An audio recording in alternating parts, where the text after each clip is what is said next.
Hello students, today we will learn about chapter 1. Who will do this? And now in this chapter one story is given. Now let us read the story. Meena and Chintu are brother and sisters. They study in school. Meena और चिंटू दोनों क्या थे? भाई बहन थे और वो लोग स्कूल में पढ़ते थे. Chintu does not like to go to school. Chintu को स्कूल जाना बिल्कुल भी पसंद नहीं था. Meena goes to school regularly while Chintu is irregular. और मीना डेली स्कूल जाती थी बट चिंटू डेली स्कूल नहीं जाता था. Mummy wants to educate both the children namely Meena and Chintu. Mummy जो थी वो दोनों बच्चों को पढ़ाना चाहती थी, एजुकेट करना चाहती थी. Grandfather tells both of them a new story every day. और जो ग्रैंडफादर थे, ग्रैंडफादर यानी कि दादाजी, जो चिंटू और मीना के जो दादाजी थे वो हर दिन उन दोनों को नई नई स्टोरी सुनाया करते थे. Grandmother teaches them how to sing. और जो ग्रैंड मदर थी मीना और चिंटू की, वो हर दिन उन्हें ये सिखाया करती थी कि गाना कैसे गाया जाता है. Chintu and Meena are dear to all in the school. Chintu और मीना हर एक के साथ अच्छे से रहते थे. They are friendly with all the student in the school. जो चिंटू और जो मीना हैं वो हर एक के साथ अच्छे से व्यवहार करके स्कूल में रहते थे. Mom and dad are much worried about the Chintu study. क्योंकि चिंटू जो कि रेगुलर स्कूल नहीं जाया करता था, इस बात को लेके चिंटू की जो मॉम है और जो डैड हैं वो हमेशा चिंता में रहते थे. They keep a close watch at their going to school regularly. और जो चिंटू के और मीना के जो मॉम एंड डैड थे वो हमेशा उनके ऊपर नज़र रखते थे कि वो लोग स्कूल रेगुलरली जाते हैं कि नहीं. Now okay students, one more topic is given on page number 4, public property. Now let us read this topic. There are many things in our villages or streets. आप सबको पता है हमारे विलेजेस में, हमारे स्ट्रीट्स में बहुत सारी चीज़ें होती हैं. They are our facilities, जिन्हें हम क्या बोलते हैं? facilities.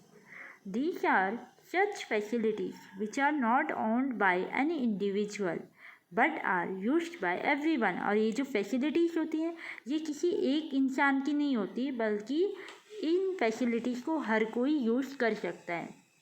Such properties are called public properties. और इसलिए इन्हें क्या कहा जाता है? पब्लिक प्रॉपर्टीज़ कहा जाता है.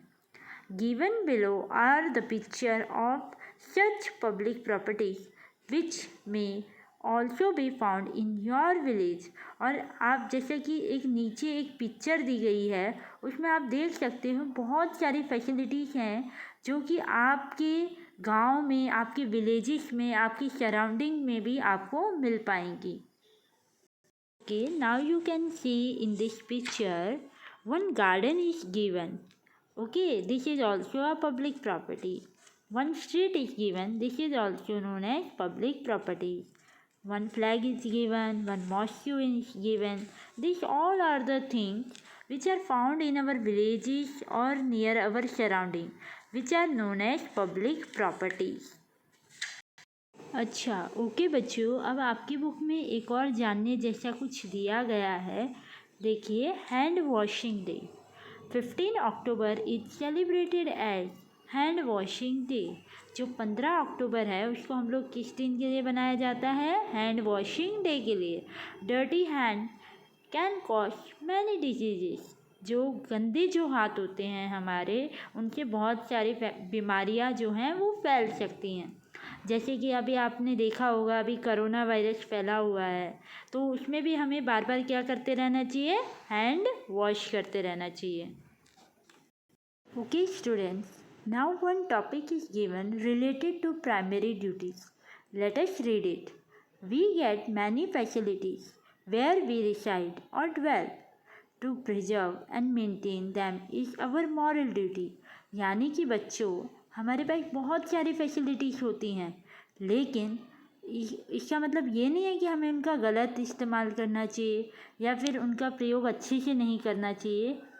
अगर आप कोई भी फैसिलिटीज़ जब भी आप यूज़ करो तो उसका सही तरीके से हमें उसका क्या करना चाहिए, यूज़ करना चाहिए। To preserve and maintain them is our moral duty, ताकि हम उन्हें अच्छे से प्रिजर्व कर सकें और अच्छे से मेंटेन कर सकें। We use water and hence it is our duty to utilise it carefully. यानी कि बच्चों, वाटर हम सब यूज़ करते हैं, लेकिन ये हमारी ड्यूटी बनती है कि हम उसका इस्तेमाल सही तरीके से करें। It is our duty to maintain the trees, streets and our environment.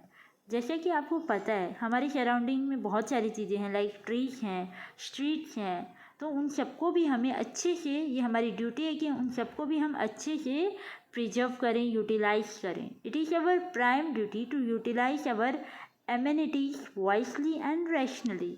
यानी कि ये हमारी ड्यूटी है कि हम उनको एकदम सही तरीके से यूज़ करें और उनका सही ढंग से उनका इस्तेमाल करें।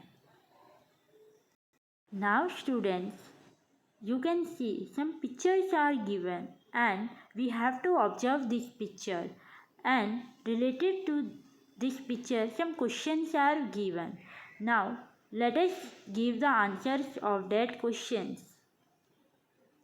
Okay students, now you can see in first picture. So by seeing the first picture, what we can observe, that we should always use toilets. Now one more picture is given in the last, showing dustbin. So what is our primary duty after looking this picture? That we should always throw garbage in dustbin. And in second picture you can see that after using toilet we should wash our hand. And in picture 3, what we have to learn, that we should always release dirty water through drains, tanks and or gutter. Now by looking the previous picture, now I am mentioning them in for you in another slide. First of all, what is our primary duty? First one is we should throw garbage in dustbin. The second one is we should use toilet.